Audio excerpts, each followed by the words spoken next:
Akaniingilia kinyume na maumbile. Alinilawiti. Nilishindwa kumshtaki popote.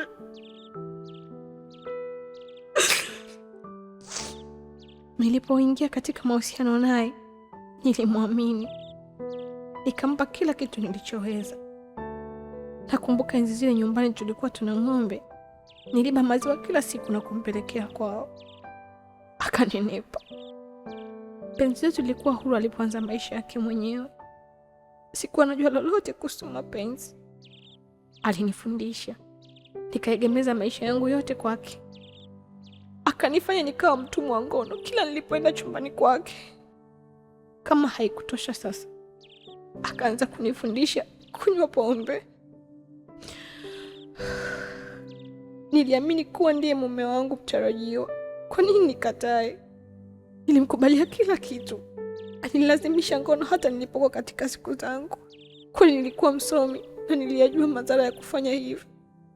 Lakini sikutaka kumuuzi huyo niliamini kuwa ni mume wangu. Nilipenda tutumie kinga, lakini alipinga sana. Nikapata mimba ya kwanza. Hakuwa na pesa, lakini alinilazimisha nitoe. Nikaiba pesa nyumbani na nikafanya alivyotaka. Kwa mara ya kwanza nikatoa mimba. Haikuniuma sana. Niliamini kuwa ni yeye atakaye kuja kunioa na atanifichia aibu hii. Nilitegemea sasa tutaanza kutumia kinga. Lakini hapana, haikuwa hivyo. Aliendelea kunilaghai. Tayari alijua udhaifu wangu. Alinishika hapa na pale. Nikishtuka tayari ameshafanya anavyojua. Pombe kidogo na nyingine kidogo, nikasema, lakini nikawa nawahi kulewa. Akautumia udhaifu huu kunifanyia jambo baya lililonifanya niandike haya kwako.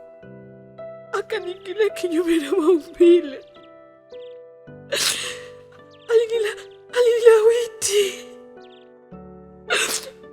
Nilishindwa kumshtaki popote. Nikavumilia kwa kuwa alikuwa mume wangu mtarajiwa.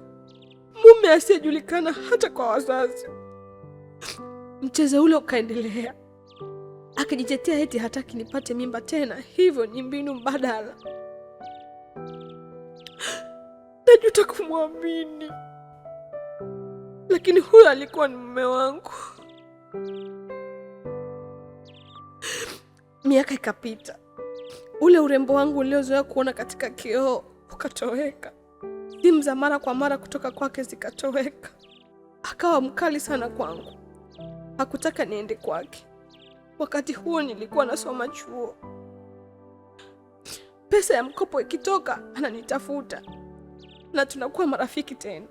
Anasema ananipenda na atanioa. Ananilewesha na kunitumia kinyume na maumbile. Pesa ikiisha na mapenzi yanaisha. Nabaki mwenyewe katika msoto. Sasa akaanza kubadilisha wasichana waziwazi. Nikasema nini mimi? Najua alichoshindwa kusema neno moja tu. Tuachane. Nilijua tayari ameniacha. Afya yangu ikadorora sana. Nikalazimika kwenda kupima hospitali. Sikuwa na virusi. Nikapewa ushauri, nikautumia. Siku zikasonga, nikampata mwanamume mwingine. Huyu alikuwa ananijali sana. Nikaanza kumsahau yule aliyenitenda. Nilipomaliza chuo, akajitambulisha nyumbani na alitaka kunioa. Akanioa kweli. Maisha yakaanza. Mwaka wa kwanza, mwaka wa pili, na hadi wa tatu. Kuwa nabeba mimba. Mume wangu alikuwa mvumilivu sana. Hakuwahi kunilaumu. Lakini niliumizwa na mawifi. Nikaamua kwenda hospitali. Nikaambiwa kizazi changu kimeharibika kwa kutoa mimba mara kwa mara. Pia mapenzi ya kinyume na maumbile yamenivuruga kabisa.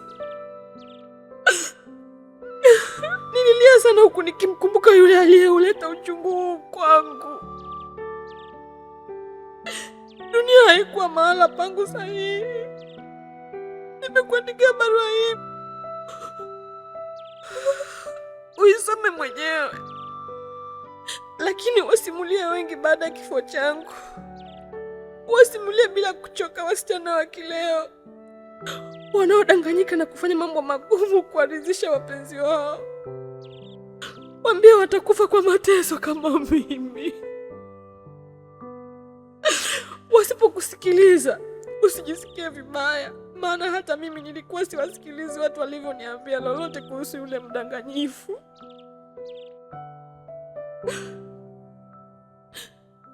Sitajiwa, lakini nitakufa kabla ya wakati. Nimekuandikia wewe kwa kuwa mnaamini utapaza sauti yako kwa jamii. Unajua utaipata nafasi siku moja ya kuwafikishia wasichana hawa.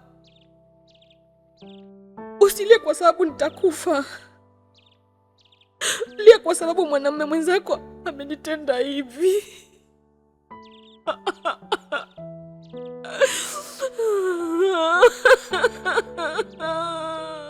Nilicheza na maisha bila kujua, njia niliyopita imenivunja, mikono isiyo na huruma ikaacha kovu moyoni. Niliingia ndoani kiwa kivuli, mapenzi yakageuka maumivu. Ndani yangu nikabaki kimya, lakini uchungu unanipiga.